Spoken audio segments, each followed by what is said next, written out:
move, and I'm showing the world I still got a lot more to prove. Now I'm coming out swinging for your throat to ring. Standing there bleeding, yeah, you know what I bring, know what I mean? Dark when the bell is rung, cause it's a little too late now to tell me run. Get up and run. You're broken every part of me. I'm putting it up, baby, down. I keep rising higher, higher, higher now. Don't fuck with me. Never gonna hold me down.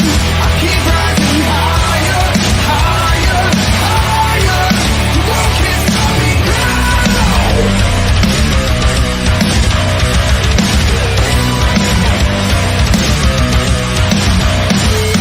You tears to calm before the storm. I was born for more, now you got me ready for war. Remember my name, everybody out of my way. Back up or get knocked out, this ain't a game. Cause I never stay down when they push me around. See the world stand up when they give me the crown. Now it's go time, do or die, dead or alive. You can try to kill me, but I will survive. I will survive. You're broken every part of me. I'm putting it up, baby, down. I keep rising higher, higher, higher now. Don't fuck with me. Never gonna hold me down. I keep rising higher, higher, higher. The world can't stop me now. You can't stop me. Can't stop me. No, you can't stop me. Can't stop me. No, you can't stop me. Can't stop me. No, you can't stop me. Can't stop me. No, you can't stop me. Can't stop me. No, you can't stop me. Can't stop me. No, you can't stop me. Can't stop me. No, you can't stop me. Can't stop me. No, you can't stop me.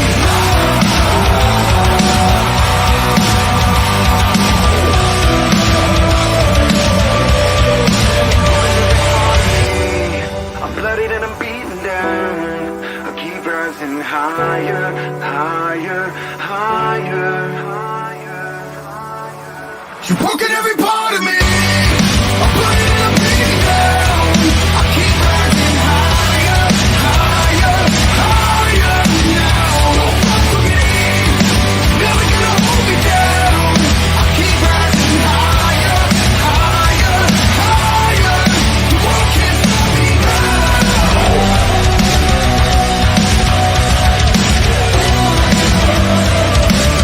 Can't stop me, no, can't stop me.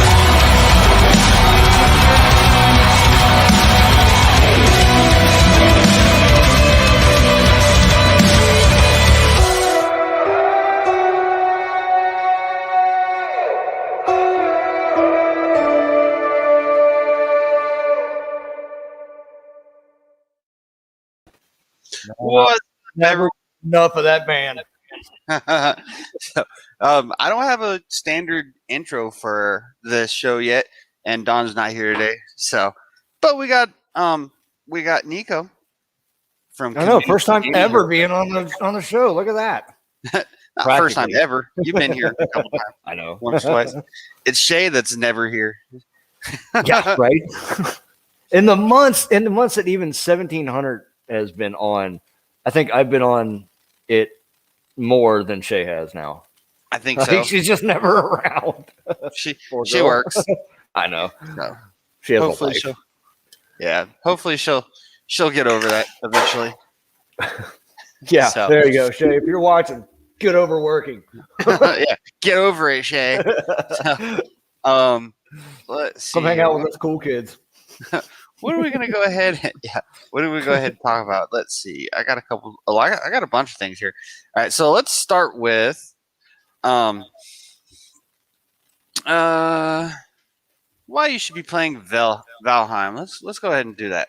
All right, so you may or may not have heard of it. There is a new game that came out very recently called Valheim. It's a survival game. Brad's been playing it. Yeah, you play as a Viking. It's a up to 10 player co-op type game. I haven't played it. I've seen some stuff on it. It looks pretty interesting, pretty good. If it's the kind of game you like. I tend to like games that are a little more sandbox than what Valheim is. Right. But it looks like it'd be a pretty good fun game to just chill and play with some friends. So let's read this. Huh? No, I was going to say, Brad has been playing it. He got it, and he's been showing it to me. I got to be, and this my honest opinion could be wrong, but to me, it just looks like Minecraft with better graphics.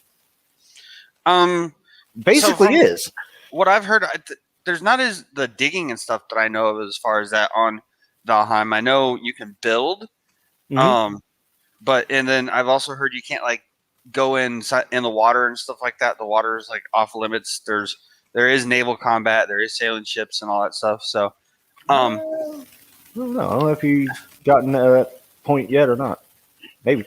So, I know because I do know there is supposed to be sailing and there's some naval combat aspects to it. But I also know from some of the articles and stuff like that I've heard on it that you can't swim yet. So, but I think that is something they're planning on doing in the future. So, all right, let's go ahead and continue on with the article. So we got 4 million Vikings. That's the latest news from the team at Iron Gate, a small group of Swedish developers who have overseen the most staggering indie game launch of the year so far. So yeah, that's another thing. The team that's producing Valheim is only 5 people. There's only 5 people on that team. So yeah, I read something about that too. And this is small like team. Yeah, and Valheim is now like one of the top selling games of all time, I think, or something like that. So Valheim it blew up quick. Mm-hmm. Valheim is an early access survival title that has comprehensively taken over Steam, clocking in over 500,000 concurrent players at one time on February 21st, just 19 hours after the game's launch, with 4 million players and counting, and an overwhelmingly positive rating after 90,000 user reviews. It doesn't look like it's slowing down anytime soon either. It's quite an unusual game to be sitting so high on Steam's most played list, just behind gigantic esports behemoths like Dota 2, Counter-Strike Global Offensive, and PlayerUnknown's Battleground. In Valheim, you play as a fallen Norse warrior trapped in purgatory who has to craft and explore their way through the realm, building up to progress gating boss battles. It's also nowhere near as refined as its peers. Valheim doesn't feature slick, high-fidelity graphics, but it's still gorgeous, with its retro PS1 textures juxtaposed against magnificent sunlit vistas. The game's combat isn't the most engaging on the market either, but it has a certain something to it, a dark Soulsian clunkiness that keeps it addicting and hard to master. That's so funny that it said something about PS1 graphics. Me and Brad we literally said those exact words. Like, it looks like you're playing on a PS1. It does, though. It really does. Does it really? Yeah. It's very PS1-esque. Cool, I guess. Yeah. Valheim is most definitely a work in progress, and the worst thing you could expect from it is perfectly polished experience. In our adventures, we've fallen out of the world, suffered rubber banding issues in co-op, and lost progress over important items to the server maw. It's been frustrating, sure, but it's never stopped being fun either. To give you an idea of how much depth is on offer here, we're 25 hours deep into the game, and we just beat the 3rd boss. Okay, so there's quite a bit of play time to it. Yeah. Oh, yeah. Brad's been playing it for days. There are so many more biomes and features to discover, and so many bonkers ideas to execute upon. Inspired by Valheim's silly physics system, any game where you can kill yourself by cutting down a tree and having it land on your head is going to be a brilliant cradle for the human imagination. Okay. We've recently been causing civil wars by pitting the game's enemies against one another and using fallen trees and boss battles to carve through health bars with careful chops.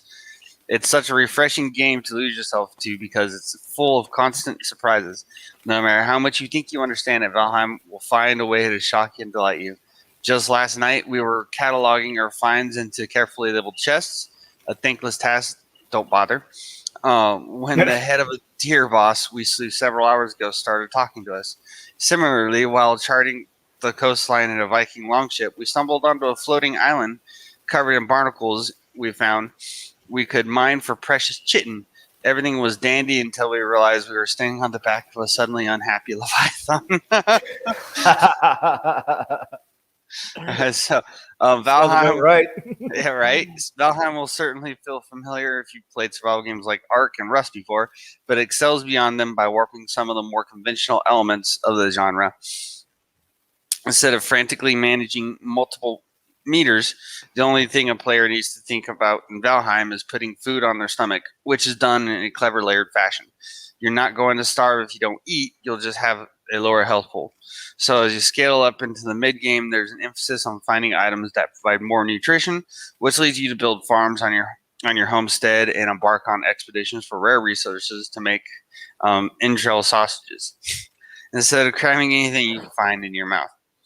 This is quite a neat summation of the game's unique selling point, actually. Like any survival game, there's an end game coming, which will be Valheim's first real hype reckoning. But the more appealing overall focus is the exploration and sense of discovery. In that sense, it reminds us of Minecraft. The game's pace is intentionally lumbering so that you smell the roses, take screenshots, and make memories as you play. Even if those memories are unintentionally wandering into a troll cave and recruiting the entire server to take him down to get your items back. There's one way to be a Viking. So, and there's a lot more to this article. Not going to really read it all. But effectively, the reason to play Valheim is because it sounds like it's actually just kind of a good game. It's got a good concept, good, idea and all that stuff for it. So, yeah, pretty awesome. I think it looks really cool. Like I said, and there's a lot of I haven't played it. I've watched Brad play it. He got it like a week or so ago, and he's been playing it nonstop. And the more he tells me about it, I'm like, it kind of looks like Minecraft. And he's like, well, yeah, but you can do this and this, and then it helps you do this. And he's describing something that's in Minecraft. I'm like, so it's Minecraft. No, because you can do this and this and this. I'm like, yeah, it's Minecraft. Basically. It's a lot of the modern survival games are pretty much based off of Minecraft. Like you get just the general gist of it. As far as Valheim goes, though, I don't know that you can dig. So in Valheim, it's mostly you can build and all that stuff. Oh, you can dig? Okay. Yeah, so Brad, he was showing me how he dug out this area in the side of a hill and build a house on this that part of land that he flattened. Yeah, you can dig, you can terraform, you can do all that shit. Okay, well, that's pretty awesome. So I think the only thing that gives me kind of pause on it is the fact that there's no PvP. It's such small. You can switch. So yeah, I know, but it's only up to 10 people per server is what you could have. So to me, that's not really worth doing like PvP type stuff. I like that's because everybody's going to be in on it. There's no element of surprise. I mean, the whole point of PvP is element of surprise, right? Yeah, because it's like in Atlas, not last night, but the night before, we had this big old PvP battle. So there was me and 3 other ships that we had out. So we had 4 ships, which means we had 4 captains and 1 or 2 other extra people. So we had 6 people out there with us. And we were going out and farming some animals so we get gold and stuff like that. And an enemy ship came up, and this was another player. One person on a ship came up and started shooting our ships that were anchored. And we were all able to get on our ships real quick and man them up and chase down this guy in the other ship and sink his ship. And then that sounds dope. We got his ship sunk. So we went back to the island, and he had gone and spawned back at his home island and came back with a built freaking badass of a ship and came and almost sunk another one of our ships and had the other 2 ships flee. And this is the Sea of Thieves player in me coming out because you said something about you were anchored. If there's anything I've ever learned from playing Sea of Thieves, never drop your anchor. Raise the sails. Raise the sails if you want to park somewhere, but never drop your anchor. Oh, see, in Atlas, you want to drop your anchor because once you've been anchored for, I think it's 5 minutes, you get a durability buff. So it's like when you anchor out, then you become green anchored. Your ship is safer at that point. Oh, okay. That's kind of cool. Well, see, the reason that you don't want to do it in the Sea of Thieves is Mhm. because your capstan, depending on how many people that you have in your crew, Mm-hmm. it has to be that many people on the capstan. Otherwise, it raises extremely slow. Like you can do it one person, but if you're on a 4-man galleon, Mm-hmm. my God, it takes like a full minute to raise the anchor all the way. But if you have Okay. all 4 people, then it's, quick as hell. No, there's Mhm. Brad. Niko drops his pants, not his anchor. Thanks, bud. Brad's way to see it, Thieves. He'll tell you. Oh, Brad, you missed it. We were just talking about Valheim.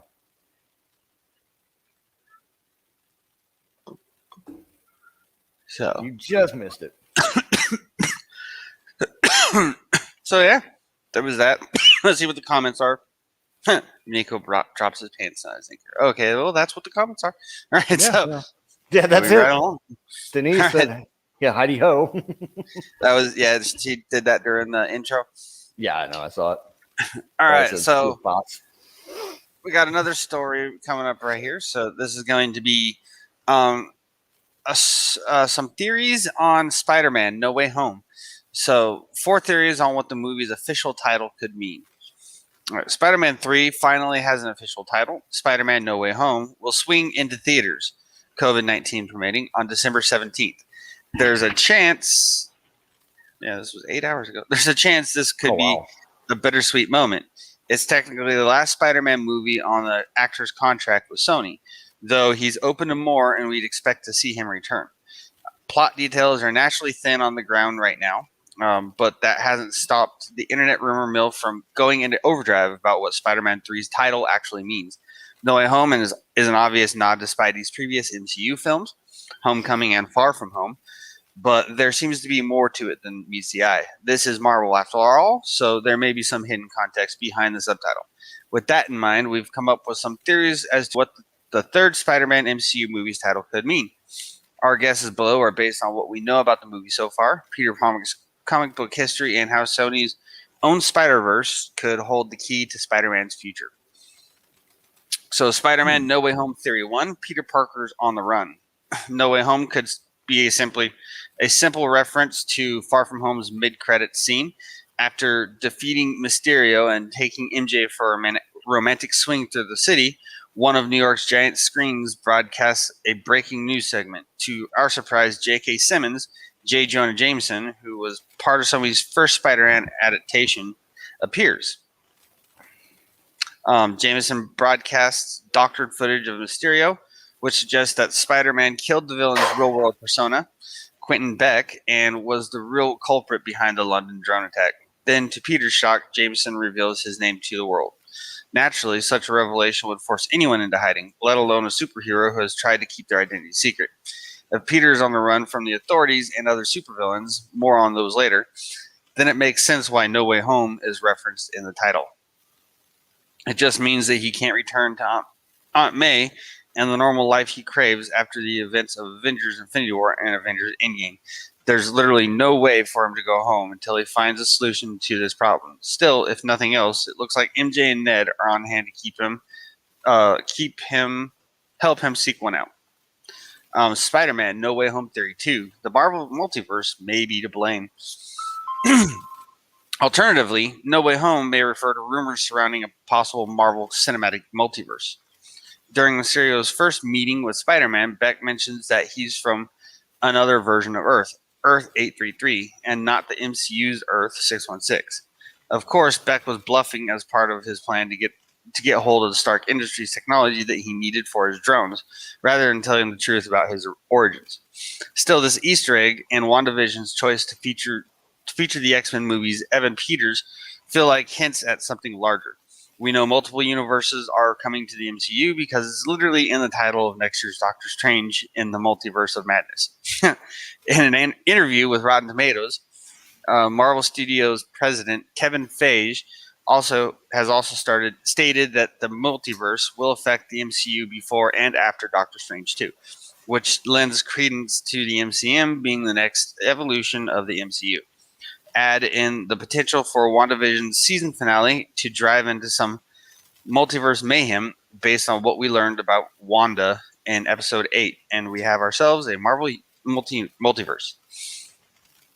How does this tie into Spider-Man? No Way Home reports have suggested that Jamie Foxx with Alfred Molina will reprise their roles as Electro and Doc Ock in the film, who each starred in Sony's previous 2 Spider-Man adaptations. This duo wouldn't have a root into the MCU without some multiverse trickery. If they have been transported to Peter's Earth from their respective worlds, No Way Home could be hinting that there isn't a way for them to get back to their own dimensions. This could be down to multiverse exits being closed after they arrive on Earth 616, and that it will be up to Spider-Man to defeat them here or find a way to return them to their realities. Of course, it could be the other way around, and Peter could end up in their universes, hence No Way Home for him. It remains unclear if the MCU's Spider-Man would have help from the form of Tobey Maguire and Andrew Garfield's iterations. Rumors have circulated that the pair will reprise their roles for Sony's other Spider-Man series, but Holland shot that speculation down in an interview with Esquire. If Holland is telling the truth, it looks like he'll be fighting No Way Home's villains alone. Spider-Man No Way Home Theory 3, the comics may hold the key. Comic book movies have always taken inspiration from their paper-based counterparts, and No Way Home is certain to chart a similar path. While we have no idea about which comics Spider-Man 3 could lift ideas from, the 4-part One More Day arc could have an influence on its plot. In this storyline, Aunt May has been shot and Peter is desperately searching for a way to save her life. After an encounter with the demon Mephisto, Peter and Mary Jane agree to give up her marriage to save her. Mephisto also removes the world's collective memory of Peter's superhero identity, which he had personally revealed as part of the Civil War comic arc. One More Day was panned by fans and critics alike for destroying Peter and Mary Jane's marriage, as it went against what web-slinger fans had come to love about the characters over recent years. Despite being largely hated, however, One More Day could form a base for what No Way Home means in this context. It's plausible that Peter comes across some nefarious way of eradicating the world's knowledge of a superhero identity. It doesn't have to be tied to Mephisto per se, but we do know that dark magic exists in the MCU based on the demonic-looking Darkhold tome we saw in WandaVision Episode 7. All it would take is for Peter to be double-crossed by a villainous sorcerer who grants his wish to reconcile his alias identity, but in doing so, alter the world as Peter knows it. Theory 4, Sony's Spider-Verse could become Peter Parker's new reality. Our final theory is a bit of a stretch, but hear us out. If the MCU does have gateways to alternate universes, it's possible that Holland's incarnation of Spider-Man may end up becoming trapped in another reality and as such be unable to return home. See, it would literally be no way home for him. Spider-Man 3's climax could very well see Peter trying to return Electro, Doc Ock, or any other supervillains and characters to their respective dimensions. In doing so, he could have to make a major sacrifice in order to close a faulty portal. If the choice came down to it, we know that Peter's selflessness would mean he'd do the right thing, make the ultimate sacrifice, and save Earth 616 from being overrun with villains. He's already seen the impact that outside influences can have on his world. We're looking at you, Thanos. So he wouldn't want a repeat of something that may end up hurting Aunt May and MJ, Ned, and other people he's close to. Yeah, we all know how that went. Yep. If this did happen, No Way Home could even appease fans' desires to finally see a Spider-Man versus Venom movie. Holland's Spider-Man could end up in the same universe as Tom Hardy's Eddie Brock. That would be awesome. And how amazing would it be to see the web slinger go up against one of his most famous foes? Sony and Marvel seem to have a good relationship when it comes to Spider-Man's inclusion in the MCU, so something like this doesn't seem impossible.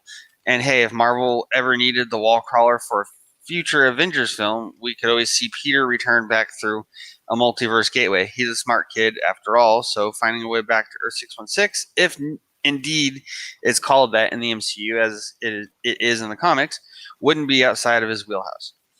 Hopefully, it won't be long before we get an official trailer for Spider-Man No Way Home, which would help us hone our theories on what to expect from the threequel. For now, No Way Home could mean any number of things, and it'll be interesting to see if any of our theories turn out to be correct. So, that's the theories for Most Amazing Game, CF Thoughts, Most Amazing Game. Joe Little Spud Remain says hi, and we got Redneck Pimp saying hello.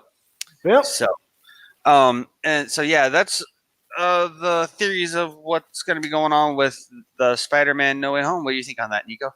I haven't. I'm a DC guy. I'm not a Marvel guy. Okay, Batman, Joker. That's my jam. But I will say I did fall in love with the entire storyline of like Thanos, the Infinity Stones, the Avengers, Guardians of the Galaxy, all of those. So I am kind of hoping that that's going to fall in line with that same storyline because there's some kind of special order that you're supposed to watch all of them in because it's all the same story. Yeah. It's continuations. And so, yeah, I'm kind of interested. Hopefully that'll follow the same and dive a little bit deeper into it. I know you mentioned something about WandaVision. How is that? Have you watched any of that? I haven't seen it yet. I haven't seen the show. So yeah, I've heard people saying it's good. I haven't really seen the show that much. Like I'm into the whole comic stuff, like the MCU and all that, but I'm not like a diehard fan. So like I watch the movies when they come out, but that's about it. So I haven't even really watched Black Panther, I don't think. So it's I good. really only watched like the obviously the Avengers movies, and then like Thor, Iron Man, and Spider-Man are the only ones I really watch. So, but yeah, fat drunk Thor is my spirit animal. Right. When he's in the apartment, he's playing video games. He cusses out the dude playing Fortnite. That's my spirit animal. I like the part where they're getting shawarma. Oh, I know, right? Man. But yeah, no, I've been wanting to check out WandaVision. It just all the ads and commercials that I see for it just looks trippy as hell. What's that? It looks trippy. It just looks weird. Like a good kind of weird, like something that would hold your interest. Kind of weird, you know? Okay. Yeah, I want to check that out. Okay. Sorry. My elbow's kicking my ass. So good. So yeah, I'll be watching. I mean, I'm sure I'll watch Spider-Man No Way Home when it comes out. So, but we'll keep you updated. We'll be hanging around waiting for updates on that. Just like we are here for this news, which this actually just dropped. It was probably just before the show. So let's see. I'm gonna refresh it and see what it is. About an hour ago. All right, so PS5 restock this week. Use these tips to get yours. So we're letting you know an hour after the news dropped when the PS5s are going to be restocking if you guys are looking into getting one. So they got securing a PS5 is no easy task. Low inventory, lightning fast bots, and high demand have made purchasing Sony's new console near impossible. Both Amazon and Best Buy had PS5 restocks this week, and we expect more PS5 restocks this week. But buying PS5 is still a frustrating experience. However, there are a few things you can do now to tip the scales in your favor during the next PS5 restock. Creating login accounts, following the right influencers on Twitter, and keeping on top of the latest news can help increase your shot of scoring a PS5. While we can't guarantee you'll get a PS5 during the next restock, if you follow these tips, you'll at least be among the first to know when a restock happens and what to do while you wait on that virtual queue. So... Or you could just get the superior console at Xbox One. If that's what you think. PS5 restock. You're not ready for this argument. PS5, let's see. PS5 restock tip, follow these Twitter accounts. So prior to the pandemic, getting a new console on release day meant waiting in a physical line with other gamers in the hopes of being one of the first shoppers inside a store. These days, everyone is shopping online, and we all have a common enemy, the bot. Scalpers are using bots to buy up as much PS5 inventory as they can. They then sell those new consoles at extraordinary prices. Best way to crush the bots is simply not buy from scalpers. To do that, you must remain vigilant 24/7. Twitter accounts such as Wario64 and PS5 stock alerts are great at providing updates on availability. It's also worth following the Twitter accounts of your favorites or favorite stores like Best Buy, Newegg, and Walmart. Keep these feeds on your radar 24/7, and likewise, you can sign up for email alerts from some of your favorite stores. Create login accounts for PS5 retailers now. So obviously go in and get your login accounts for the retailers so that you're not building those accounts when the release happens. If you're wasting time doing that, you might not be able to get your PlayStation 5. So And PS5 speaking restock. no, go ahead. I'm sorry. Go. I was leading into the next paragraph, so go ahead. I was just going to say, speaking of the scalpers, you Mhm. cannot these days scroll through Facebook without seeing marketplace ads for Xbox Series X and PS5s for Mhm. over $1,000. Yeah. Because people have them and they're so hard to get. Don't fall for that. Wait, just if you really want one, just wait. It's not going to go anywhere. The only thing, the fact that people are still willing to pay those prices for them from the scalpers is the fact that they're still happening. So it's like I have literally bought whole ass cars, for less than what some of these people are asking for a game console. Come on. Yeah. So we've been tracking my trailer for less than what people are asking for right? these consoles. So PS5 restocks arrive early and don't give up. So we've been tracking PS5 restocks since its launch, and we can comfortably say that restock events can happen any time of the day.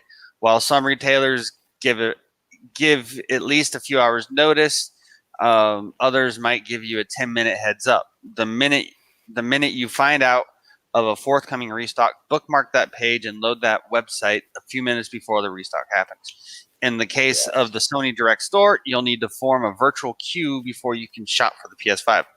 Many times your wait time can be hours, but don't fret because the estimates can quickly shorten. In the case of the Sony Direct Store, we found that their wait time estimates tend to be on the short side, despite messages estimating wait times for over an hour. However, it's worth noting that just because you're in line to buy the console doesn't mean you'll actually get one. We've made countless virtual lines at Sony Direct and have yet to secure a console. Know where to click. Below, you'll find a list of PS5 landing pages at all major retailers. Whenever there's a restock event, these are the pages you'll want to constantly check. Unless, of course, said retailer provides a link to a new landing page. Make sure to know what page to check and check it frequently. So PS5 restock, check all PS5 inventory now. So you got Walmart, PS5, Best Buy. So these links right here will actually take you to their pages for the consoles. So yeah, I just clicked on the Amazon one and it took me right to the Amazon landing page for the PS5. So I guess I will actually put this article inside the comments so people can go ahead and follow those links if they want to. Yeah, for sure, because that's pretty relevant. So these are the landing page links for, well, this is the page article I just read, but at the end of the article is a link for landing pages for each of the places you can get the PlayStation when they drop, so you can just keep popping in there and checking to see if there's been a restock on them. So if you're interested in a PS5, there you go. There's that tool for you. So yeah, or you could get an Xbox. Just saying. No, I'm absolutely interested in the PS5. I mean, I've already got a PC, which I'd much rather have than an Xbox. And so I'm not that guy. Xbox is better. PS5 is better. I'm not that guy. I don't. Video games are video games, man. Let's just all But you gotta be a smart ass about it sometimes. I can play. I know. I can play all the Xbox games on my PC, so it's like it would be redundant for me to have an Xbox. Yeah, right. Yeah. I've got even there's a couple that I've got saved onto here that I bought on my Xbox. Mm-hmm. I can't play it because I don't have a graphics card, but still, the point. Mm-hmm. Sea of Thieves, No Man's Sky, a couple others. So, this is actually an article for 1700 somewhere, so I will skip that one up. All right, so. So no, I'm not going to say anything about it, but it's an update on a previous story that we'd done on 1700. So, I'm looking at some of my other sources because those are all the stories that I already had pulled out. Um, Viking beer pong. Activision admits the complete Call of Duty experience no longer fits on an original PS4. what? So we can read that. All right. So we'll Yes, look at this one. All right. So get iPhone 12 64 gigabyte for your team. Get another on Nope. us. Hard pass. Hard pass. Hard pass. Hard Hard pass. All right. So latest Call of Duty game collection may now be too big to fit on the base 500 gigabyte PlayStation 4 hard drive, according to the official Call of Duty bug. Holy shit! So I mean, you can the 500 gigabyte PlayStation 4 hard drive. I mean, you obviously have less than 500 gigs available. I think it's somewhere closer to like 350, 400 is what you actually have available. But the fact that Call of Duty is freaking 350, 400 gigs in size is just ridiculous to me. That is, Jesus. if you want to have the latest Call of Duty Warzone update and full Black Ops Cold War and Modern Warfare package on your PS4, you'll have to uninstall content you don't use. The games make that somewhat easy to do by letting you remove certain modes. For example, if you only want to play Warzone, you can uninstall Black Ops single player, zombie, and arcade modes, but it seems a bit ridiculous that you can't fit 3 or really 2.5 games on an entire game console. That's especially true since Activision Insane. sort of treats these 3 games as one thing. Warzone blends the content from Modern Warfare and Cold War, acting as a bridge between the two, with players being able to add and remove the parts they want. To be fair, PS4 Pros and the newer PS4 Slim have all come with a 1 terabyte hard drive since 2017, so they should be able to have the full experience. PS5, however, may have a problem sometime soon. According to IGN, the PS4 has about 400 gigabytes of usable space, and the PS5 has 667.2 gigabytes. And unlike the PS4, that SSD storage is not upgradable yet. While you might be able to squeeze another non-Call of Duty game onto the PS5, you may find yourself deciding what to delete next time there's an update.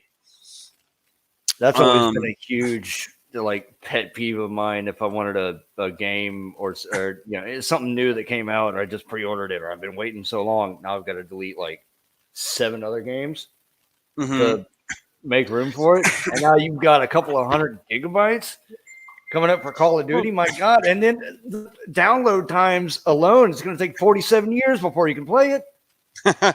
Yeah, I mean it depends. Like on my PlayStation, like I've got several games on my PlayStation. I've got Ark, and I've got Warzone, and I've got Crossout. I've got there's a few others on there. I think I've got Last of Us on there. I've got several games on my PlayStation. I just don't play my PlayStation that often. Oh yeah, Conan. I've got Conan on there as well. Cross-platform? I believe so. Yes. Because I have it on here and it plays. If you want to play it sometime. So yeah, I've been playing Atlas mostly lately, but yeah, we can check it out. I haven't been rocking out on fucking Crossout. So that was all of that article. So we got Bradley Jennings saying COD sucks. Online's trash now. Yeah, I don't know. I haven't played COD for a little while. So right. I don't play Call of Duty online. I just don't. I like Call of Duty for the single player stories. They're great, amazing stories, but online, I don't never get into it. I don't even really like the zombies. The zombies I liked quite a bit, but what? I liked zombies quite a bit. Zombies I did enjoy, but I played the hell out of the zombies. Which ones? All of them, or just the most recent, or what? The most recent one, but I mean all of them also. Yeah. So I've always played the hell out of some zombies there. So now we're gonna get to some music news.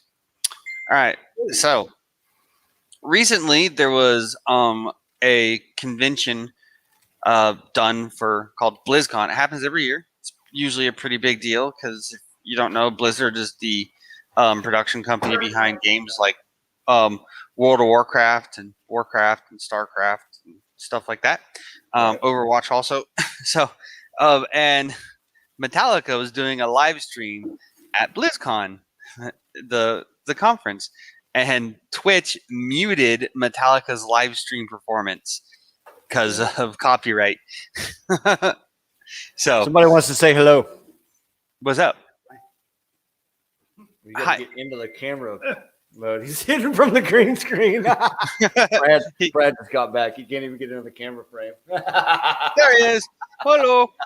What up? Yeah. Oh shit. So Yeah, Call of Duty went to trash. I mean, not even playing anymore, really. Not online anyway. No. Good. So yeah, as part of the annual video game conference, BlizzCon, Metallica were tapped for a live stream performance at the event.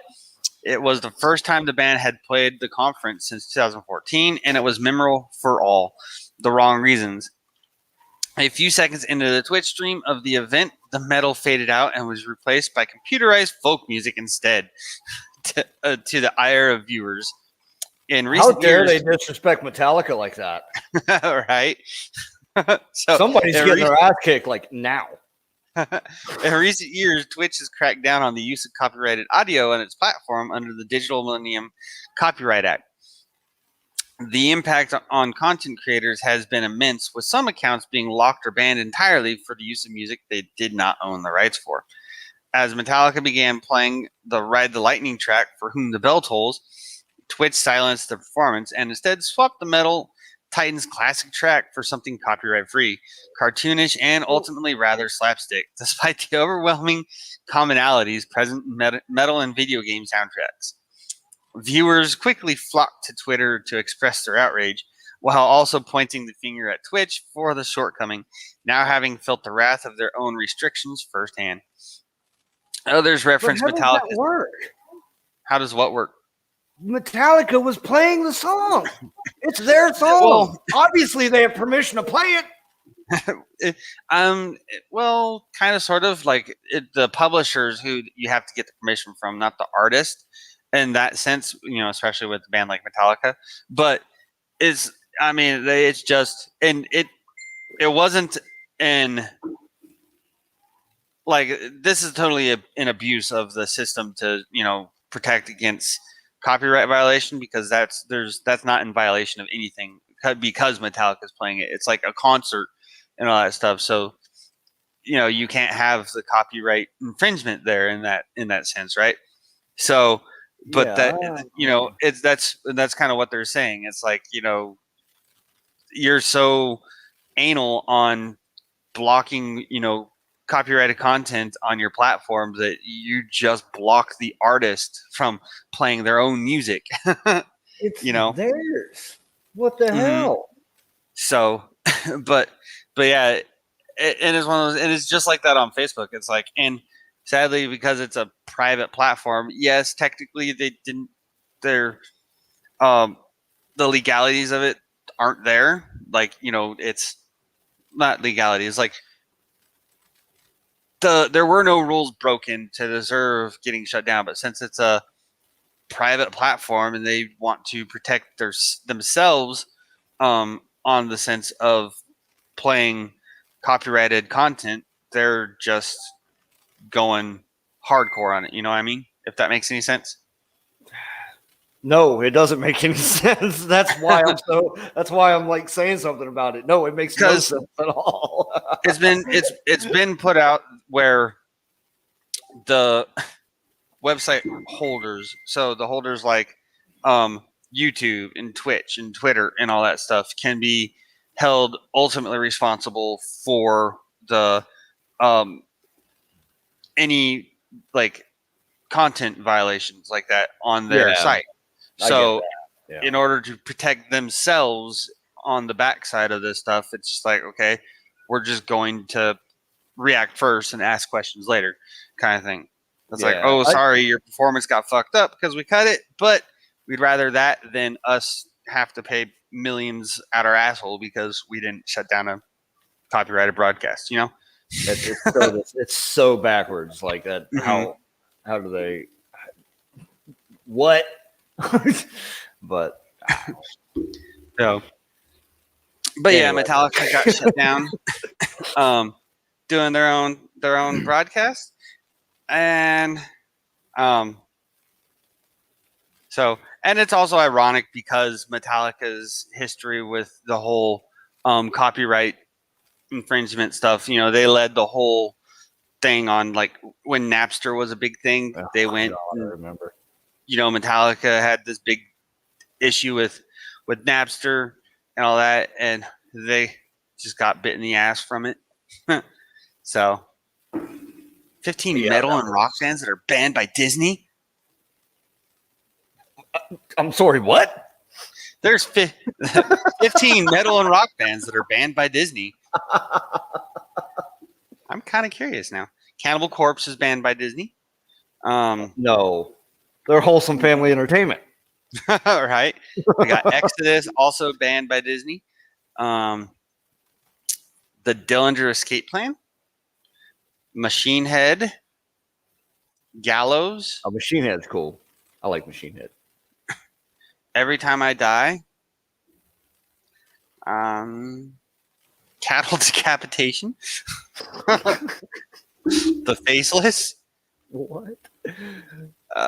Warbringer. Art. Thy Art is Murder. Skeleton Witch. I haven't heard of a lot of these bands. No, I've never heard of like 80% of what you just said. Let Live. Ex Mortis. And Ice Nine Kills. Okay, I know Ice Nine Kills. Never heard of it.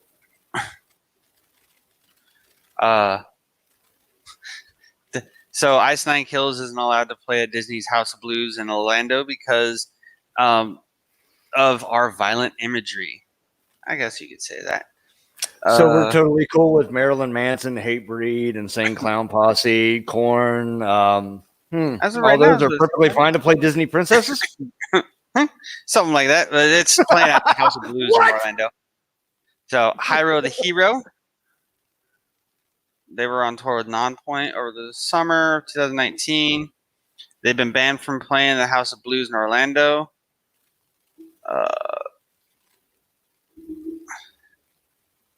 They don't know. They don't even know why they got banned. So, Hyro the Hero. I think that's a rapcore band. So, No idea. I don't know. Oh. So let's see. I'm gonna go. Let's look here. News. Oh. News. Black Panther comic writer Ta-Nehisi Coates to reboot Spider-Man or Superman for DC. I don't know. Lights, camera, factions. Superman got his ass kicked by my boy Batman.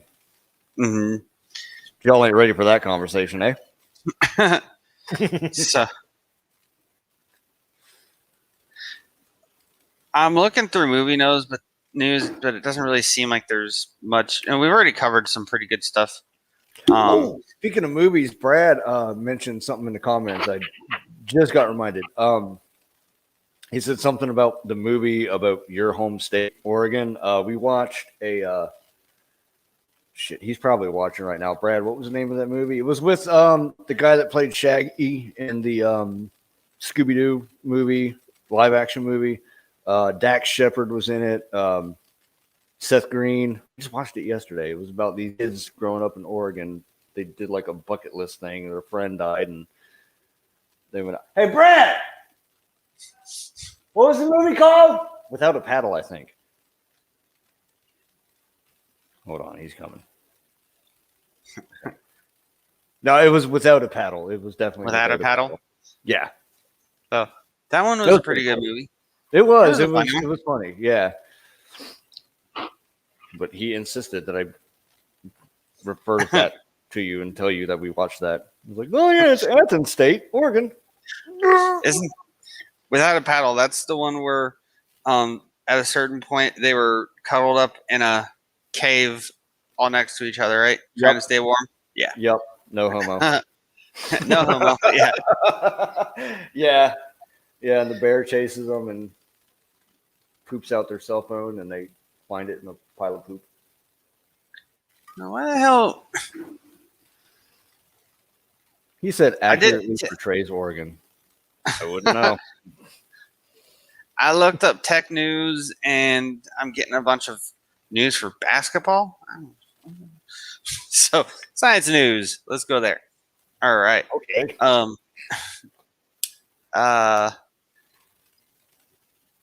Geez, there's not, I don't know, unusual mud shells cover an Egyptian mummy, soil and its inhabitants by the numbers. It's not scientific. There's not a lot of good news this week. Oh, well, no, you know what? Yes, there is, because we just sent another rover up to Mars, didn't we? No? Yeah, How we about talked that? about that last week. We talked about that last week. That happened last week. I wasn't here, Athen. Yeah, we even showed pictures. Even some kids. So For anybody that doesn't know what was going on, I wasn't here. I haven't been here in weeks. The week in science. So you ciliary motors locked closed by Shulin. I don't know what that is. What? That has to do with it's. Can you pull it up on screen? Yeah, it's It's something to do with biology. So, not my field of expertise, but hey-oh. So, ciliary motors locked closed by Shulin. Motile cilia and flagella are vital cellular organelles with functions that include setting up the left-right body axis, clearing airways of mucus, and driving single-cell movements. Cilia beating is powered by arrays of dynein motors, the key force generators being the outer dynein arm complexes. Using the protozoan tetrahyamina, Mali et al. Identified a factor which they named Shulin that binds newly synthesized ODA's cryoelection microscopy revealed how Shulin locks the. Okay, so it sounds like they made a new type of allergy medicine. I don't know. You lost me at Molly et al. I had no idea. I just. You said something Molly et al. Fucking what? I have no idea, dude. So they figured out how to better prioritize the vaccine for COVID. Atmospheric chemistry. On the surface, the uptake of hydrolysis of N2O5 from the atmosphere by aqueous aerosols was long thought to occur by solvation of and subsequent hydrolysis in the bulk of the aerosol. However, this hypothesis was unverifiable because of the fast reaction kinetics. Galeb et al. Used molecular simulations show instead the mechanism is the inverse interfacial hydrolysis. Is followed by solvation into the interior. The reactive uptake model is consistent with some existing experimental observations. I don't know. I think the only thing I might have understood from that was N2O5. I think that's ozone. I heard the word the. I know that word. So paleontology. There's not enough room. So I don't know why it's there. This isn't a very good They need to have a paragraph that better sums up what the freaking science is. So This episode of ATF has just been kind of all over the place today. Like, what? We went from one thing to Evil Knievel couldn't have made these jumps. Come on, man. I'm trying. I don't know. What neurodegeneration? I was looking for like interesting things that happened this week in science, and it's just giving me all this stuff. A single sugar makes all the difference. A single bunch? sugar? Yeah, it had something to do with coronavirus. Optoelectronics, molecular biology, natural killer cells, Oh, that sounds interesting. nuclear astrophysics. That sounds even more interesting. No, let's read about that. Oh, yes. The origin of our process elements. Theoretical models predict that the synthesis of heavy elements by the rapid neutron capture process, our process, occurs in extreme astrophysical environments such as neutron star mergers or some types of supernovae. Testing those predictions by comparing them with the isotopic record has been difficult. Cote et al. Examined two R process isotopes, iodine-129 and cerium-247, both of which have half-lives of 15.6 million years. Therefore, their ratio remains constant even long after the nucleosynthesis event. The ratio of those isotopes at the time of solar system formation is recorded in meteorites. Comparing this value with nuclear astrophysics, calculations shows that the most likely source was moderately neutron-rich material ejected from a binary neutron star merger. Science. Science, bitch! Science! All right, so let's jump right back over to gaming. There seems to be much more interesting stories in the gaming. I've been holding this for 45 minutes. I have got to pee. I'll be right back. I know this is so unprofessional. I hate to do this right in the middle of a show, but oh my God, it's getting painful at this point. Oops, I never even shared it. Oh, well. Wrong hole. There we go. Okay. Oh. So, Niko's away.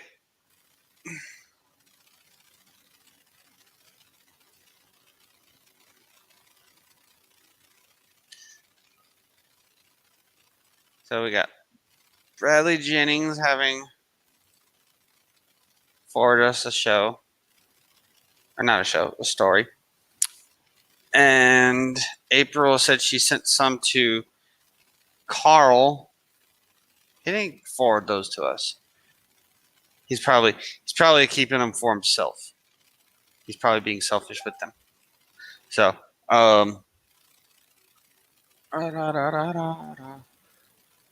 so I will get reading this article that he had sent. The Smithsonian Magazine. All right.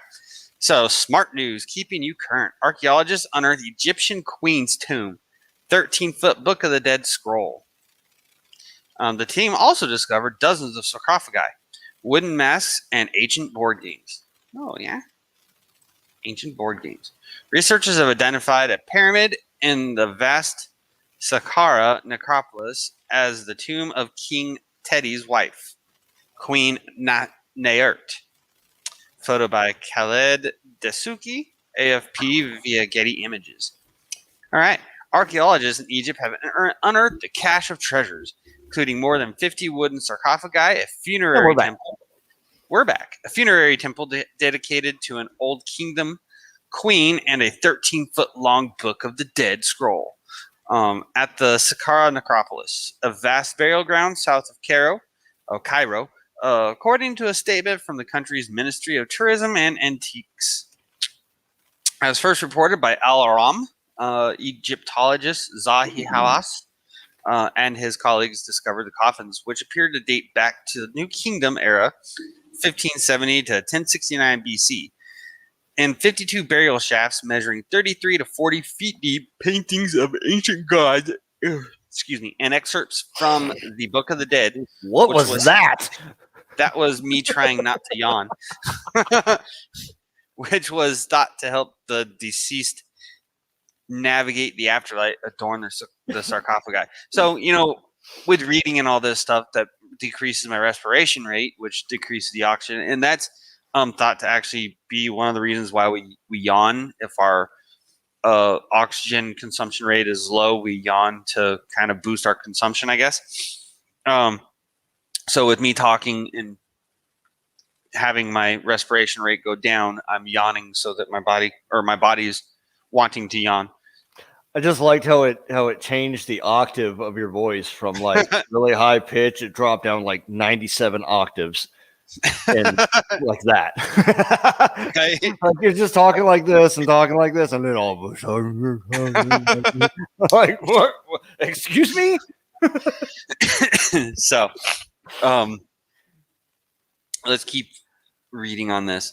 All right. So Hawass tells CBS News Ahmed Shawkat that researchers first started excavating the site, which stands next to the pyramid of King Teti, for the first of the 6 dynasty rulers of the Old Kingdom, 2680 to 2180 BC, in 2010.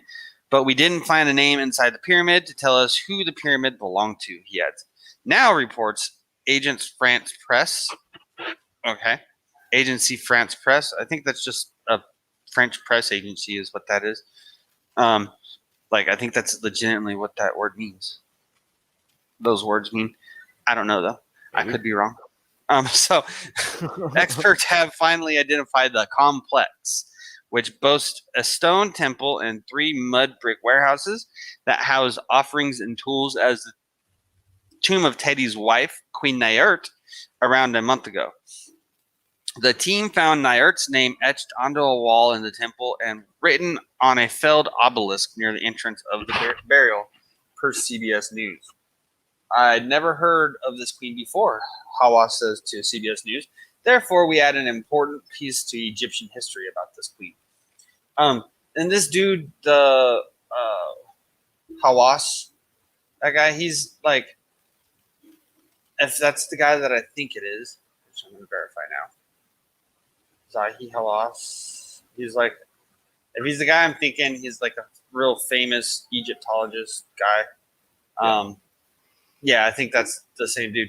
He's kind of an asshole. He's legitimately keeping people from being able to learn anything about like the Great Pyramids. So, because there's been people wanting to go in and explore some chambers that are found in there, and he's like completely shutting it down, not letting anyone go in and look. So, well, that's not cool. Yeah. But let's see. There's a sarcophagus. According to the statement, this is the first time archaeologists have unearthed 3,000-year-old coffins at Saqqara, one of Egypt's richest archaeological sites. As Joe Marchant wrote for Smithsonian Magazine last year, holy cow! In recent months, excavations at the necropolis have yielded an array of exciting, albeit newer, finds, from sealed sarcophagi to ancient statues. Actually, this morning we found another shaft, Hawass told CBS News on Monday. Inside the shaft, we found a large limestone sarcophagus. This is the first time we've discovered a limestone sarcophagus inside the shafts. We found another one that we're going to open a week from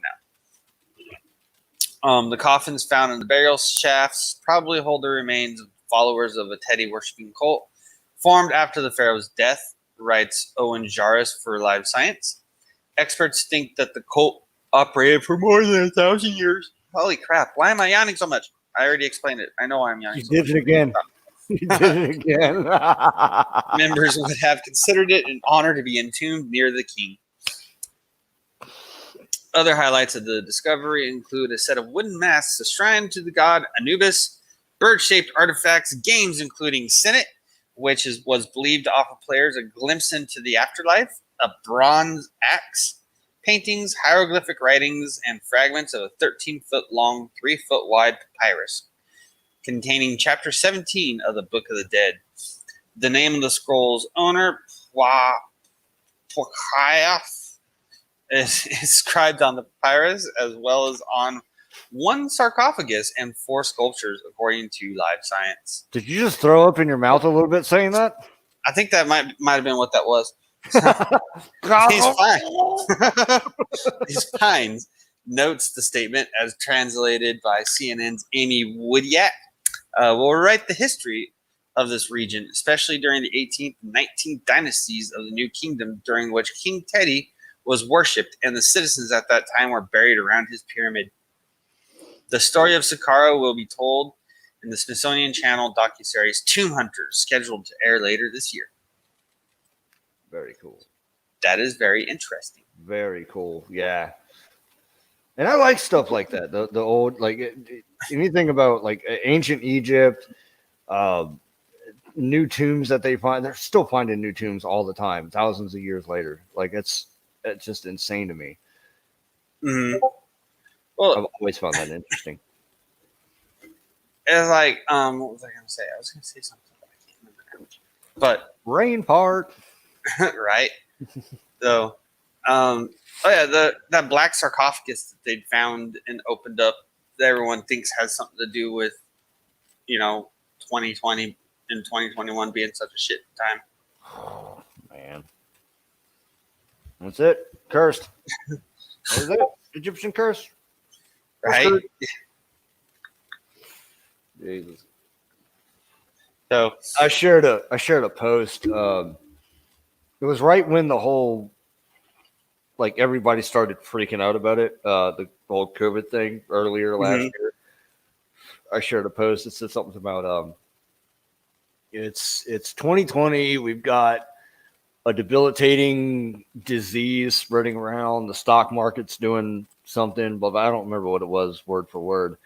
But the point of the joke was you wanted the Roaring '20s back.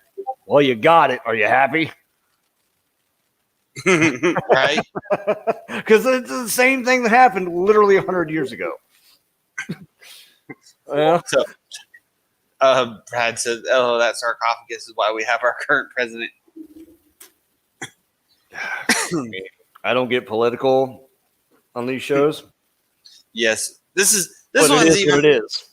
Yeah, I mean, it fits in nicely with the route that we were to mention the little political thing. But this show especially, we try to avoid politics. I mean, it's a video gaming and movies and music show. I don't get into politics at all.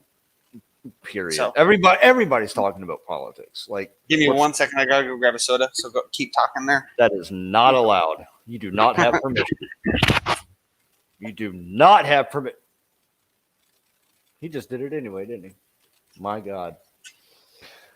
So, well, since he's gone, I'll I don't know, talk a little bit, I guess.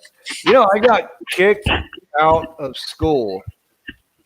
I got in trouble, actually, for sleeping with my teacher back when I was, I think it was 15, 16.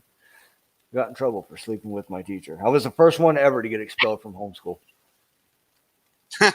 Right? Excuse me, what? So that was fast. I thought you were going to be gone like way longer. I was going to go into a whole tirade of jokes.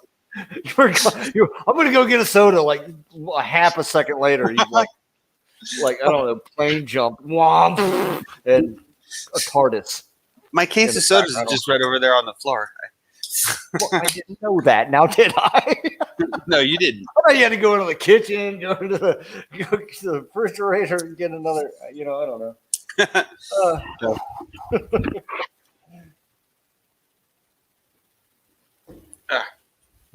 All right, so let's see what we got here. Gonna look into some music news. Let's do There it. isn't really much on. Speaking of, okay, so what is your whole? I grew up with a guy. What's your whole stance on the Marilyn Manson thing that's been circulating? I didn't even know there was anything going on with Marilyn Manson. Yeah. It's everywhere. Well, let's go ahead and look into it then. He's been allegedly he's being accused of like sexual assault, basically. Okay. And it's one of those where kind of like how they got Bill Cosby years and years and years later. Now they're just now starting to come forward, the victims. And I don't know. I grew up with Marilyn Manson. I grew up listening to him. I happen to be a fan. Mm-hmm. But it's to me, it's one of those things. You hear one story on this side, you hear another story on this side. The only people that know exactly what happened is Brian Warner, which is Marilyn Manson, and the victims. Right. Otherwise, it's just media reporting what they do, what they want you to hear, what they've heard, whatever. I don't know. I honestly don't know what to think. Kind of actually why I'm asking you in a serious fashion. What do you think about it? I don't know what to think about it. So I'm looking at the story right now, getting an idea of it. So another woman has accused Marilyn Manson of sexual abuse. Only weeks after actress Evan Rachel Wood alleged that the musician had abused her during their relationship. Earlier this month, Wood and several other women accused Manson of sexual abuse, grooming, and manipulation. The musician has denied the claims, saying that all of his intimate relationships have always been entirely consensual with like-minded partners. Now, actor Bianca Elaine alleges that the musician forcefully kissed her in 1995 when she was 16, with the pair going on to have a sexual relationship 3 years later. Yep. It was a very confusing relationship, and looking back, I feel it was emotionally abusive. She told The Sun, "I was in love with him, and I thought it was mutual. I just wanted a regular relationship with him." Elaine went on to claim that Manson would be very sweet 1 minute, and then he'd degrade me in front of his friends. When he was with his entourage or a group of guys, he would say things to me that I was fat. She said, "I was 5'10", 120 pounds at the time. The worst was, he once told me I looked like a dirty Mexican witch because I have olive skin." He would purposely say things like that to make me feel bad about myself. There is also said to be FBI involvement in the case, with Elaine claiming that she has set up a meeting with the Bureau in Maryland. "I'm going to tell the FBI everything I know. I just hope they don't let us down," she said. She added, "I said, one day I can't take this anymore, so I contacted the emergency tip line. He's terrorized us enough. It's intimidating because I've never talked to an FBI agent before." That the Los Angeles comes after reports the Los Angeles Sheriff's Department set to investigate the abuse allegations that have been made against Manson. Game of Thrones actor Esme Bianco has also accused the musician of abuse, claiming he chased her around his home with an axe. What the fuck? Elsewhere, Phoebe Bridgers recounted her alleged experience with the singer, claiming that he had told her he had a rape room in his house when she visited him at home as a teenager. Manson has been dropped from his record label, Loma Vista, after the allegations were made public. His booking agent, CAA, and longtime manager, Tony Sciola, also went on to drop him, while it was confirmed that his appearances would be removed from TV shows American Gods and the Creep Show anthology. All right, so I thought he was still signed with Warner Brothers. Apparently not. Apparently he's not signed with anyone. So, but so I didn't mean to laugh that hard at that. But I mean, what do you say? Decaying Mexican witch? Let's see, where's that? That just caught me off guard, and I couldn't. I mean, I my heart goes out to this girl if she actually is telling the truth and she is a victim of this obviously horrible, happening. He said she looked like a dirty Mexican witch. That just caught me off guard. That is so oddly specific. Like what? Right. But and I'm not laughing at the girl, but just that phrase was like, wait, what? But yeah, man, just that kind of shit. I don't know. Who is Why is Bianca? why is it now? Why is it just now coming up? Right? That's a good question. It is kind of weird. It's like the shit with Bill Cosby. Like it came up 40, 50 years later. Why I mean, hold it in until now? And now the man's in prison. What? she's not the worst looking chick to have ever existed, but I mean, But still, what is it? What is it about something happening way in the past and you just bottle it? I get it. I mean, I get it's a traumatic thing. so It's embarrassing to talk about.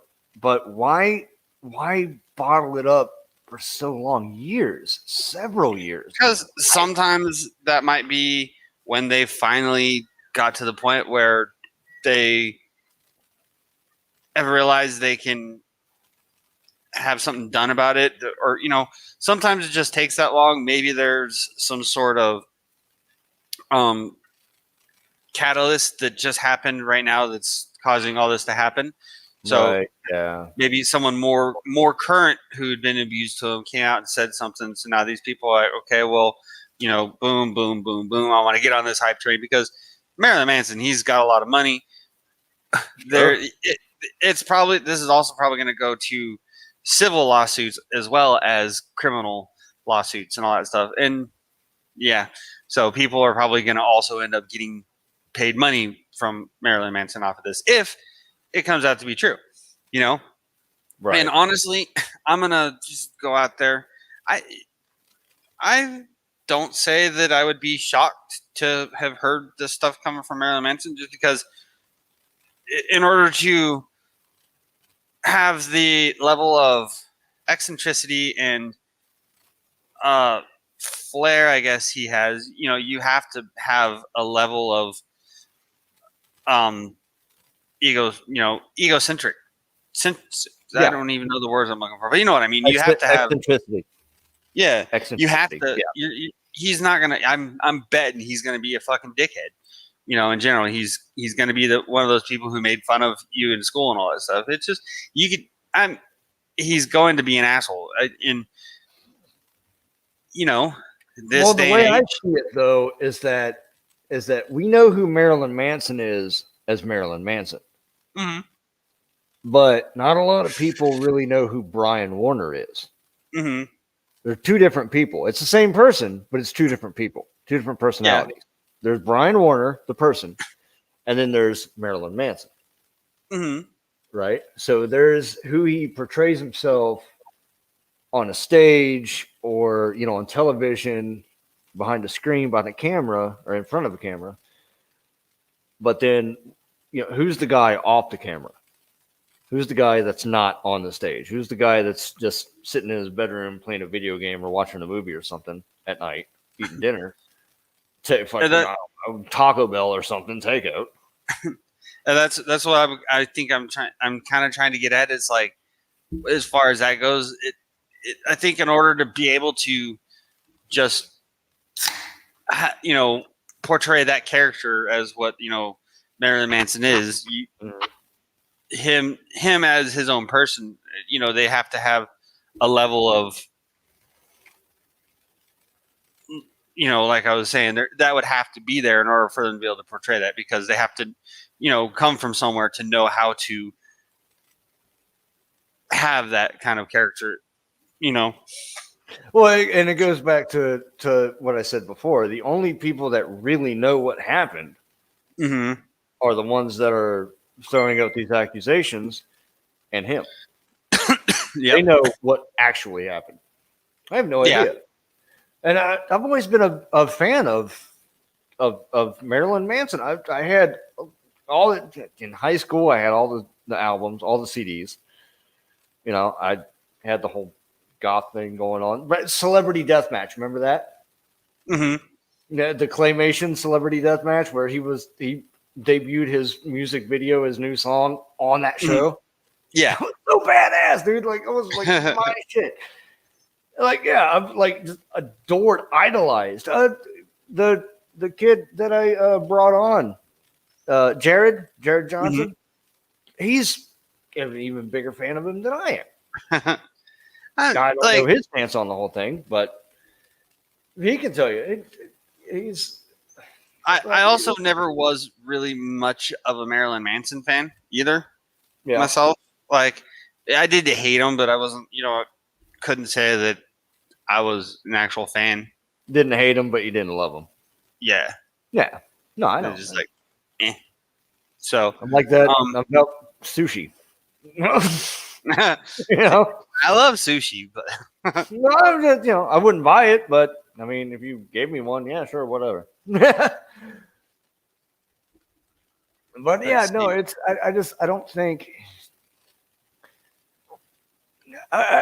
it should be blown up as much as it is. Because none of us, okay, we know what we're being told. Yeah. But we don't know exactly what it is. Well, I mean, and it's going to blow up because it's, Sure. He's big, huge, and famous, and he's got a following, and they're going to put their opinions out, and then it's going to trickle down to everyone else. I mean, it's expected that it's going to blow up and become big news. I'm looking through. I just think it's going to be a shame if it turns into something that it's not, Mm-hmm. Because that does happen. I mean, that's the thing. It would suck for him to get hemmed up in something that not, you know what I mean. I know what you're saying. I'm like, So, I'm just sitting here looking. So ads are back in. So what's this? Here's some stuff about gaming, some gaming news. Yeah. All right, ads are back in. Monetizing beyond subscription and transactions in gaming. So the Fortnite crew.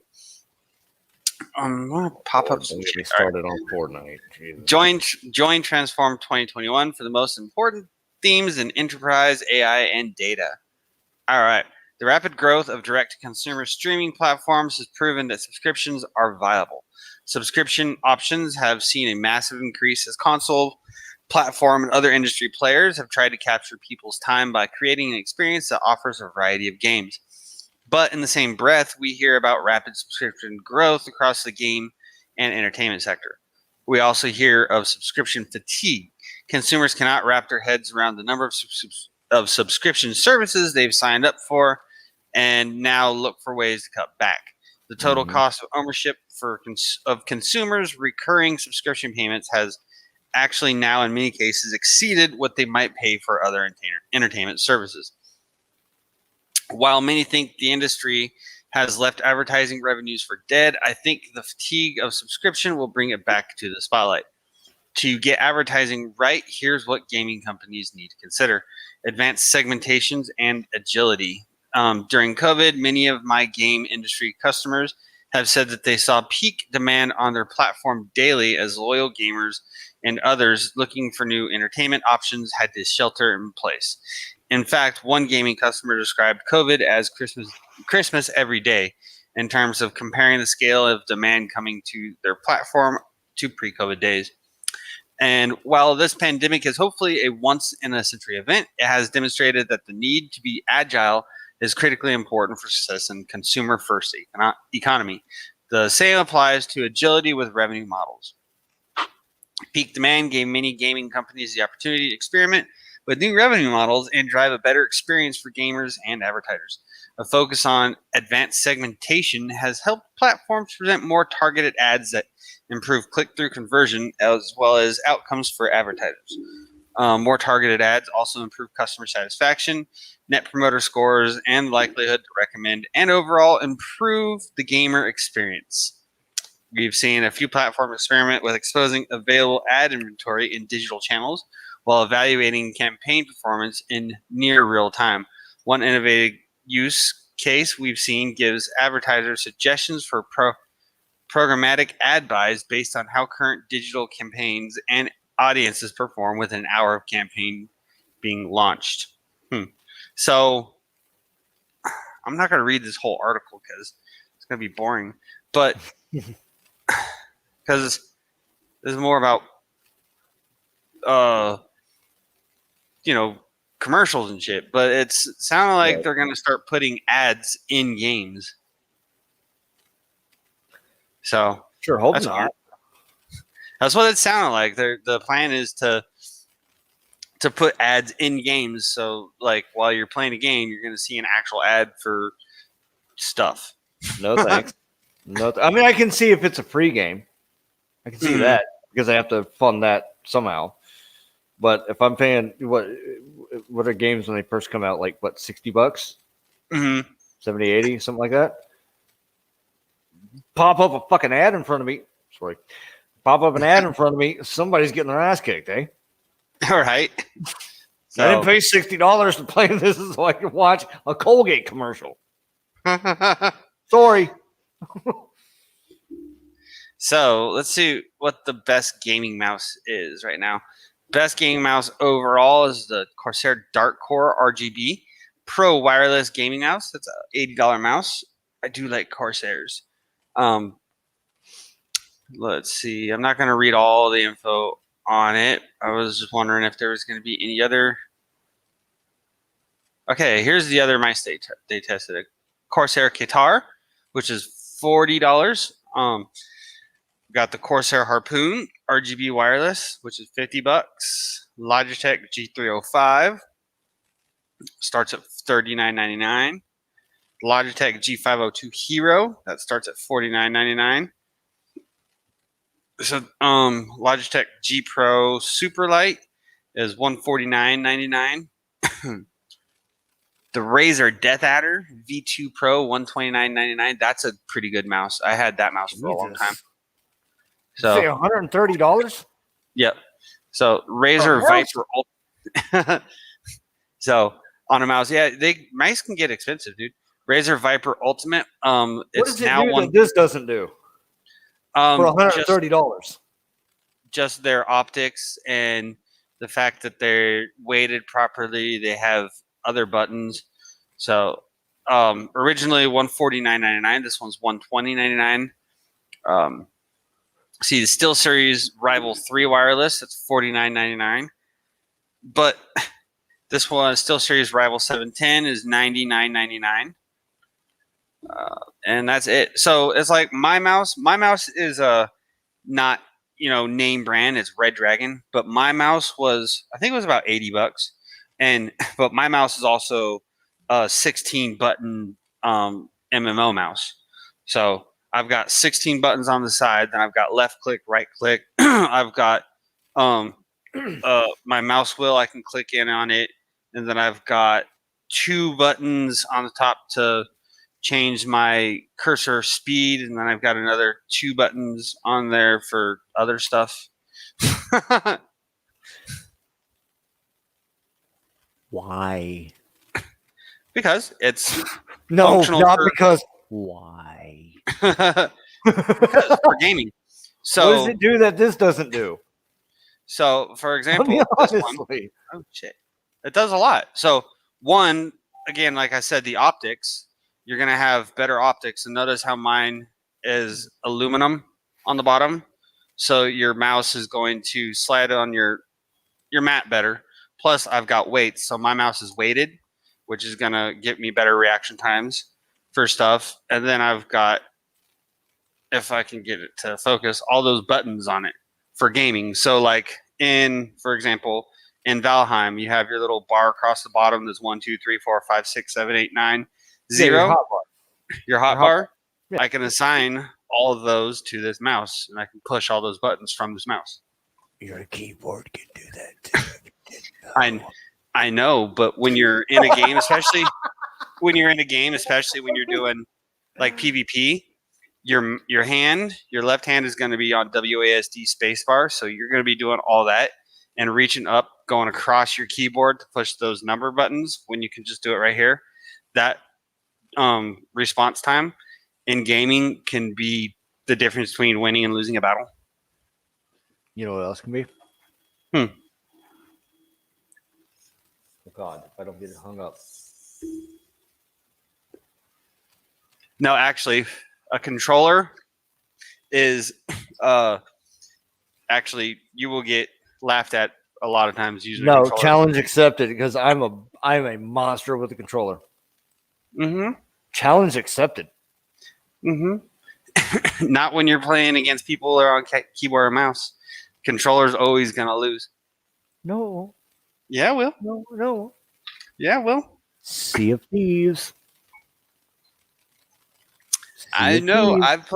I've gamed for a long time, and I've played with everyone. I've used controllers against people who don't use controllers, keyboard and mouse. I know. I've been through this argument with people so much. I got you. I got you. Challenge accepted. I've gotten my ass drug. Like hell, I don't know if you know Rocket League. Like even Rocket League, if you play that one with keyboard and mouse, you're way better off than playing it with controller.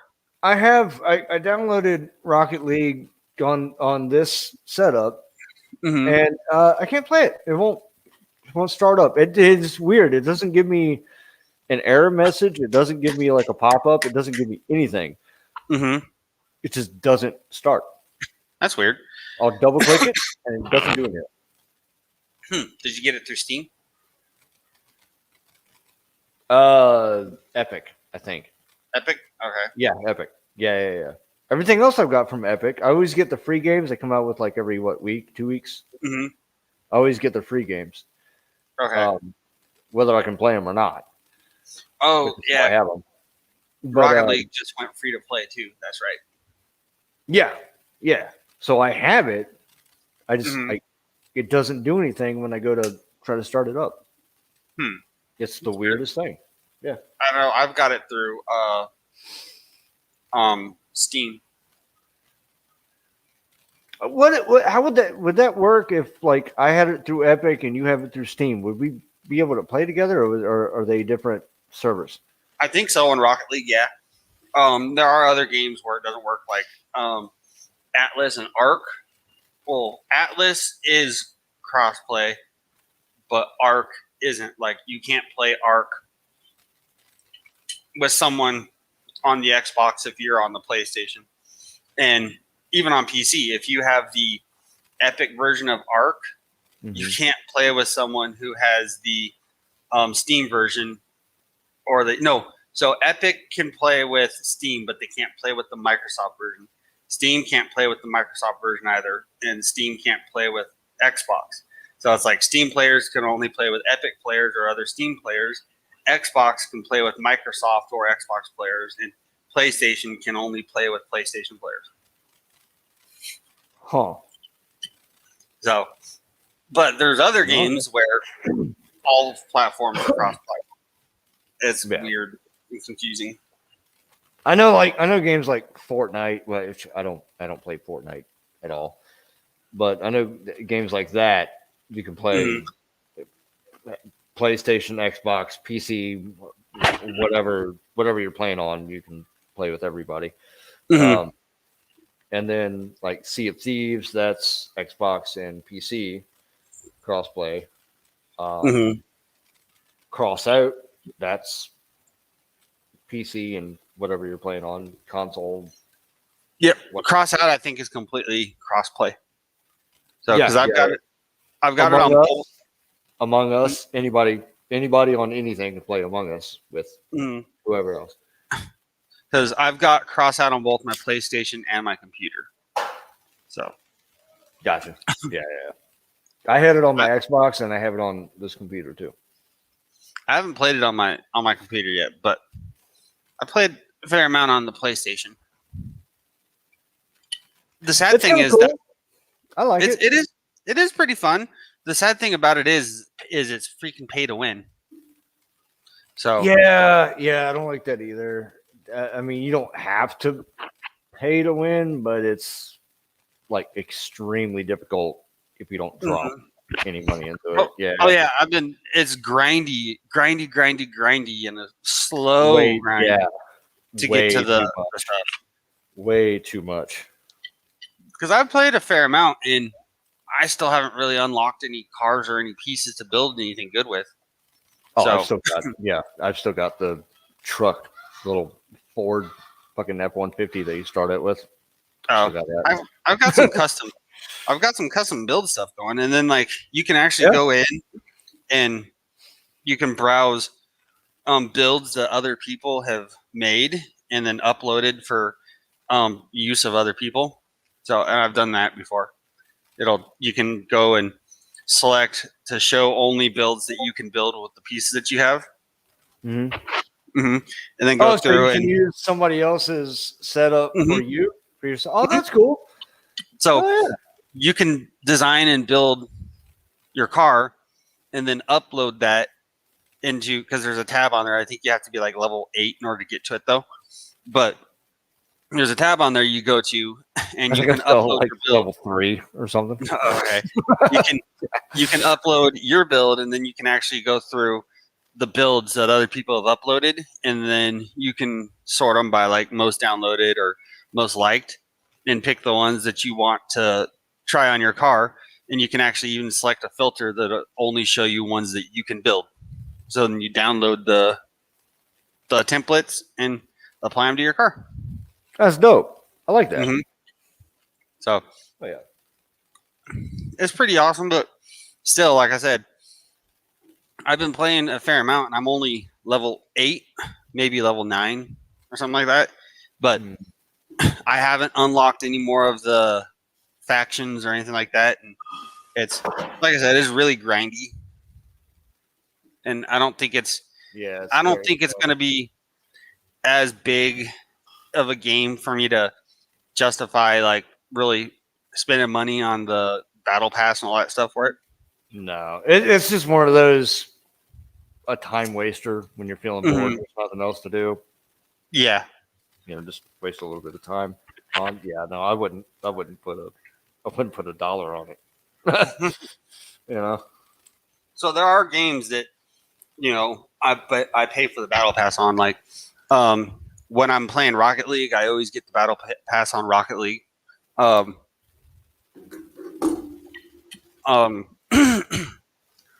Call of Duty, I get the battle pass on when I'm playing Call of Duty. Yeah.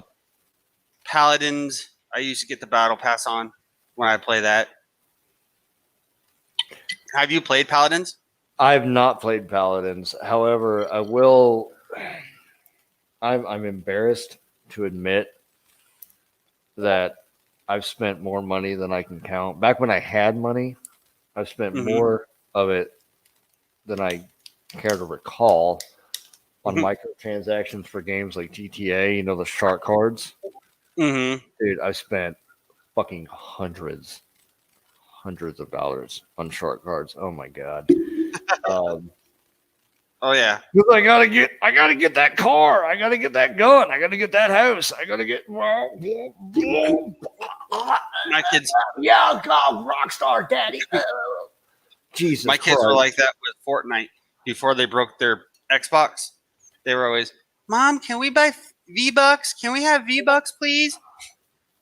Dude, So- I did it. I never thought I would see the day that I've already paid for this game. I pre-ordered it. I stood in line at midnight when it came out, and now I'm Right. dropping more money into it.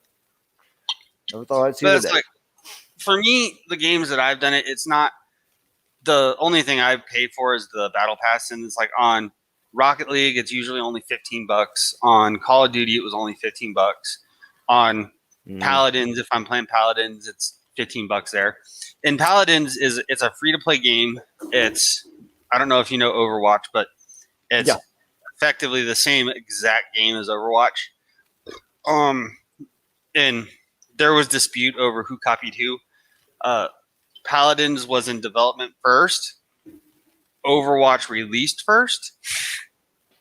So it's like a lot of people are saying Blizzard copied Paladins, but since Overwatch released before Paladins, they're like, well, no, Paladins copied Overwatch. And now when So, when you keep saying battle pass, what is that like a season pass? Yeah, basically a season pass. Okay. I think season passes are worth it because So you get everything that like all the new release DLCs. You don't have to buy that separate. You just already get it.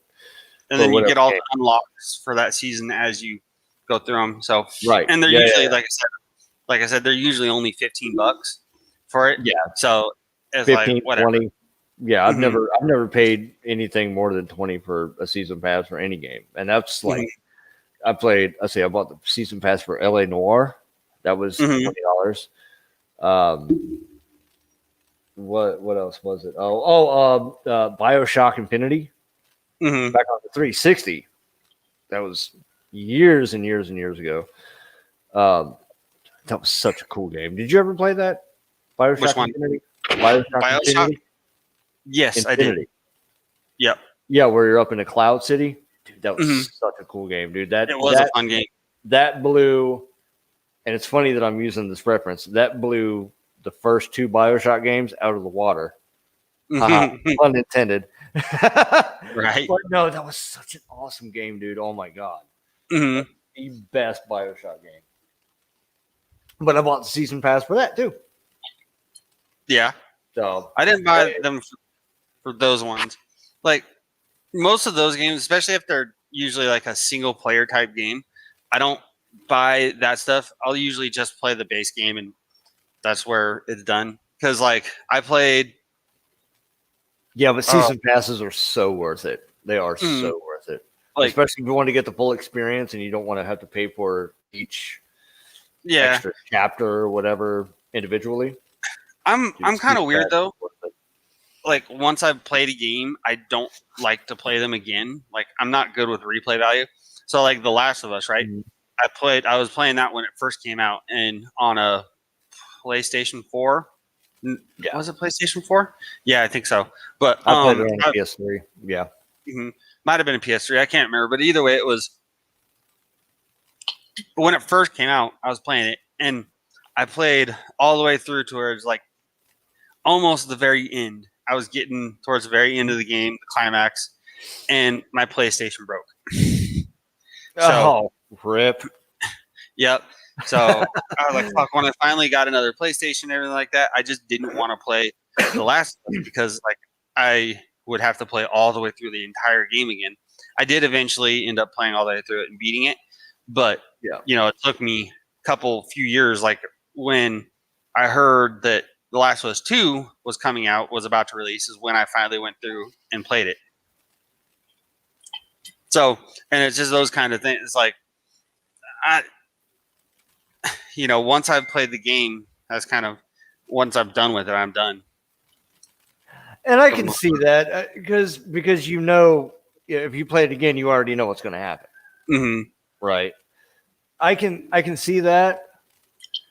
But then that's why I like those games that give you different choices that affect how the story is going to turn out. Red Dead Redemption 2, prime example. GTA 5, prime example. Even GTA 5. Yeah, I mean it goes the same direction, but at the end there's 3 different choices you can make. Well, and like they've added just the entertainment value alone for me. I mean, there's been so much added for me. And it's like there's been so much added to GTA 5 over the almost 10 years now that it's been out, I think. Online, not single player. Well, single player's got a lot added to it too. They've done a lot of expansions, a lot of additions to it. It's like since it first came out. Oh yeah, they have. Oh, they have it. So that whole mountain, they've done lots of stuff with that. Since when? Since the game came out. They added a bunch to the single player campaign, plus they added a bunch to online. No, they haven't. Well, online, yes. Online, yes. There's a and they added stuff online. From when I first played it. From when I first played it when it first came out, that's like a whole new game from then. Like you still have your main beginning storyline, but they added a bunch in towards the end. They added a whole bunch to it because the game's been out remember for like a 10 long years. time. Yeah, almost. They had like 8, 9. Mhm. Yeah, but no, I had it pre-ordered back when it was coming out. 360, Xbox 360. Mhm. The Xbox One wasn't even thought of.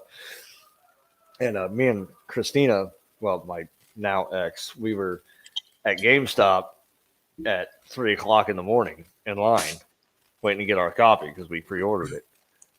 Yeah, it's like, and for the Xbox One release and PlayStation 4 release, they actually freaking, it was like a sequel, kind of, sort of. The game that they released for the next gen console was like this.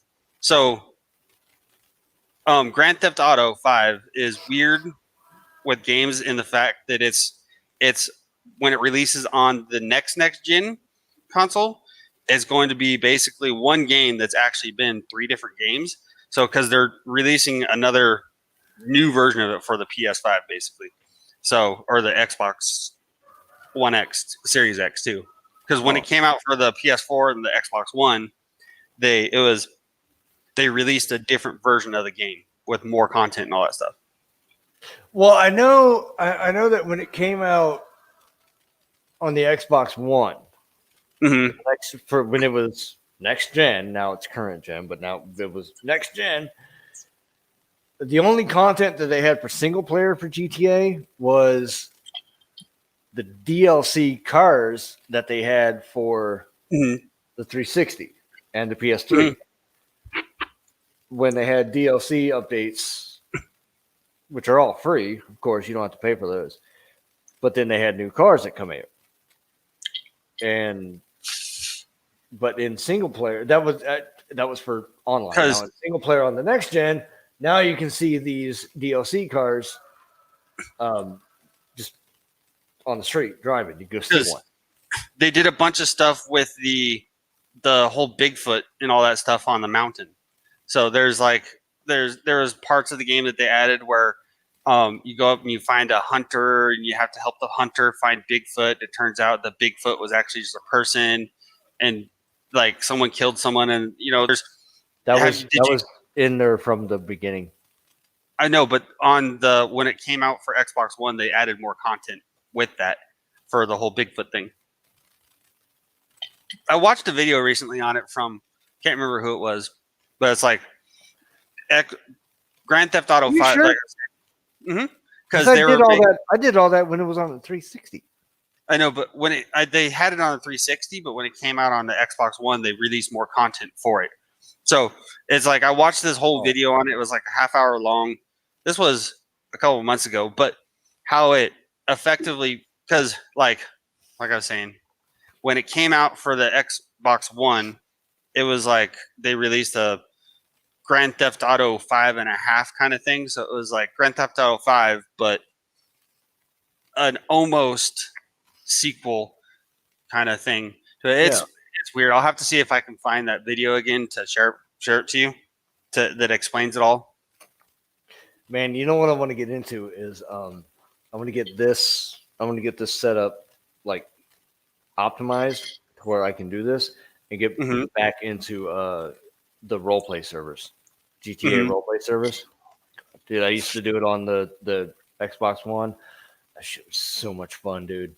Oh my god, the cops versus civilians, GTA roleplays. Oh, dude, that was so much fun. I want to get back into that.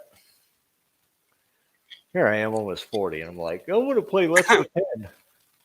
Well, I can see those being especially fun on like a PC server, because on PC you can do modded servers. Yeah, well, the mods, they have 5M, they have 5PD, just so much. There's so many mods. The possibilities with it are endless. And if for those of you that are watching that don't know what I'm talking about, in the game Grand Theft Auto 5, you can go online, and there is an entire community of literally millions of people that play a sort of I guess maybe a cops and robbers kind of deal, Mhm. but not. No, it's more of a cops and civilians. You Yeah. can either be a police officer or you can be a civilian. If as a police officer, you can pull somebody over in their car. Mhm. As a civilian, you can be pulled over in your car, and you just act all this out. It's like a giant game of Let's Pretend, but there's such a huge community for it, and it's so much fun. Like you guys, oh my god! And I want to It can get this. be- I want to get the setup amplified up, like set up to where I can do that again because oh my god, that was so much fun. And then it's like with mods on the game, a lot of mods, especially for PC. Like I know on like Xbox and PlayStation, you can get some mods on some games that'll do a little bit, but it really comes into its own glory when you're playing on PC because they'll have mods that add just like all kinds of crazy content to the game Right. and like completely change the game and as a whole. So So it makes its own Mhm. game. Like it's not even it's like it's Grand Theft Auto 5, but it's not even Grand Theft Auto 5 anymore.